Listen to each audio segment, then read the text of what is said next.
owabira ly'omushuubuzi Rurangano omu Ruhoima Engineer Deo Kisembo ow'abaana be bariyo nibacenjana habwa eby'obugiiga akafa aha biro 23 by'okwezi kwa Kataano 2023 akasiga abaana 32 batandikire okugira obuteekyerezana ahabw'enshonga z'obusika n'eby'obugiiga ebyishe bo yabeeraine. Hati aba nabo kwita n'obwo abaana 22 barikutunga akakumu murumuna wabo Norbert Douglas Kisembo okwatanisa na mwenishe Rinald Kisembo kwegaruza ebihandiiko by'obusika. Twekubira enduulu ne tuddukira mu mateeka oluvannyuma lwa muganda waffe era nga mukulu waffe Mwami Kisembo Douglas Norbert okweronda era ne yeewa obuyinza nga tetumukkiriza. Twatwala ensonga zaffe era okwemulugunya kwaffe mu mateeka naye tetwafuna kuyambibwa. Ati nkanya omwana w'obusiki nkacerebwa ombinti ebyo ninterebwa Rinald akansanga nindibota byange Rinald yeje yanteera nyagenda kumunyegeera onyamunyegereire ntafuna obuyambi bwona nokwikesa yakyali ekino nkyaro omukooti turubase tukozere tuta bakanga kunyamba. Deo Muhumuza na Samuel Tuhirwe nibagira ngo barumuna babo Norbert Douglas na Rinald Kisembo bakatunga obwa administrator ku rugo mu kooti omuringo gutarayetegerezibwe. Ensonga esookerwako Norbert yayitira mu kooti enkyamu eyali tekkirizibwa kubanga Ssemateeka agamba Grade Magistrate 1 obuyinza bwe tebusukka miliyoni 50.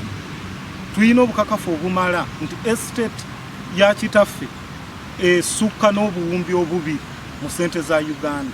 Kajigeraho Kisembo Norbert Douglas amusanga okufuna letters of administration tamusayiningiro hanyuma bunyamunyegereire yarugayo mwene wabu bakweta atugonza Rinald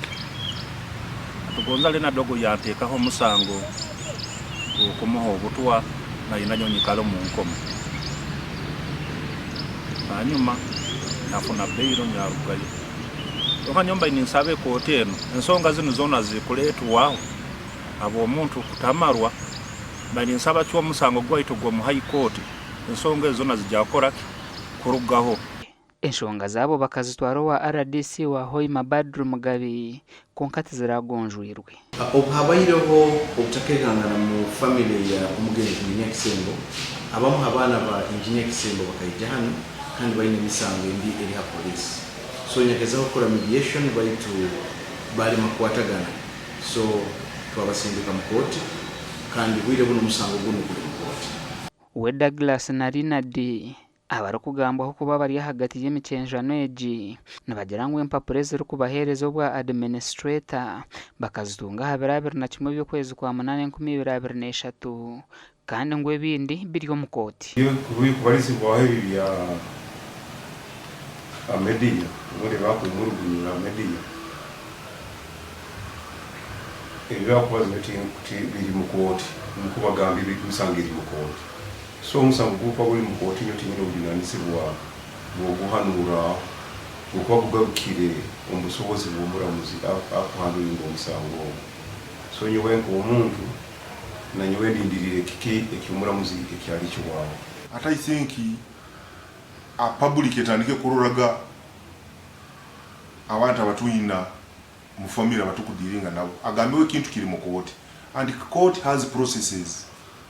Umusango guraguli mu kooti tikikwikirizibwa gubazaho hambeho kooti taka before the court pronounces itself on that matter. So they call it prejudice kubaza umusango guri mu kooti.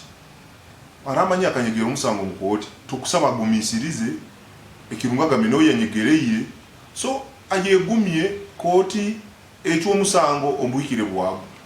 Ebyo bikiri aho Harriet Kitibwo nyina wa John Muhanguzi ondijo mutabano wa Engineer Kisembo nagira ngo tayine sente zo kureberera umwana wiba yamusigire nako kushaba obushoborozi okumuyamba. Abetika bunyarengere kubagamba nka Douglas akangamba akana kenje je tikaramerere isanga lyabo ati nyowende mereire saba mahofisi nywe na mundu wanirire Gashakwanwagaba Ambrose Katoto.